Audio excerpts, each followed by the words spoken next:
Alright, let's look at this lemma about the half plane. Alright, so let's say H1 and H2 are half planes defined by line L. Alright, if between in this condition B is between A and C, and B is on the line L, A is in the half plane H1, then C must be in H2. Alright, so let's try to prove that. Alright, so let's write down the givens. So B is between A and C, that's given. And B is in L, that's given. A is H1, it's given. So I would just say these are all given. Alright. And 4.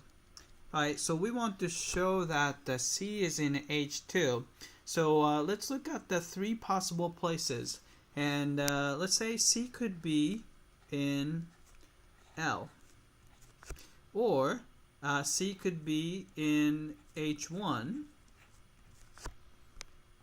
or C could be in H2.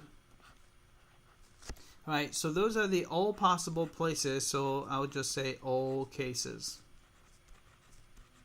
Right, so I'll just number these. C is in L is the case number 1, C is in H1 is case number 2.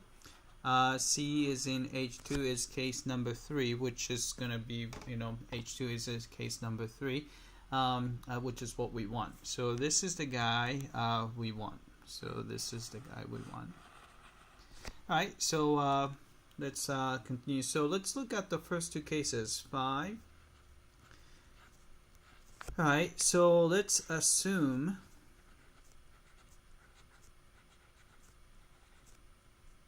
that say C is in the line L, right? So this is going to be justification is just case 1, right? Then what we can say is since we know that B is in L and C is also in L, so we know that A and B and C will determine the line L. So it actually L is equal to line BC, right? So this is by I'm using line 2 and line 5 and I1 because 2 different point determines a line, right? Well, actually, I'm using the fact that B and C are distinct, so I'm kind of using 1 as well. So I'll just put that in. All right, so we have that.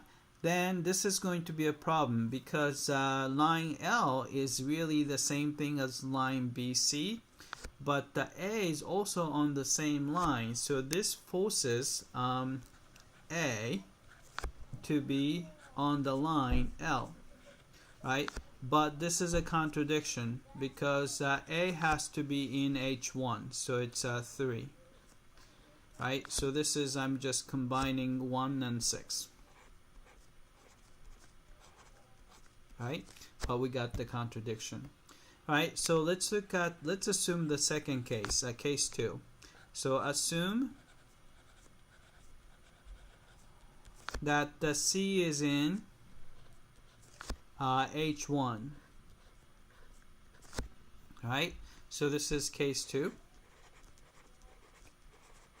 Alright, so we know that A and C are both in H1, and H1 is the convex set.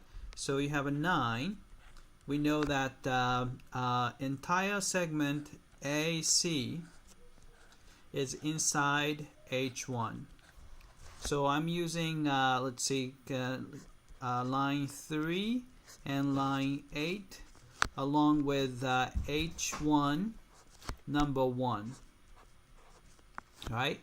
Then if that's the case, the segment AC is inside H1, B is between A and C, so number 10, we know that the B has to be in H1 as well, but this is a contradiction because B is supposed to be on the line, so it contradicts line number 2.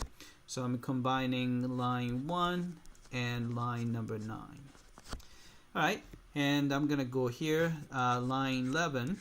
Therefore, we don't have to look anymore. We eliminated the first two cases, so therefore C must be in H2 by rule of elimination, and this was the case number 3. Right? So that will prove it. So if you have a line L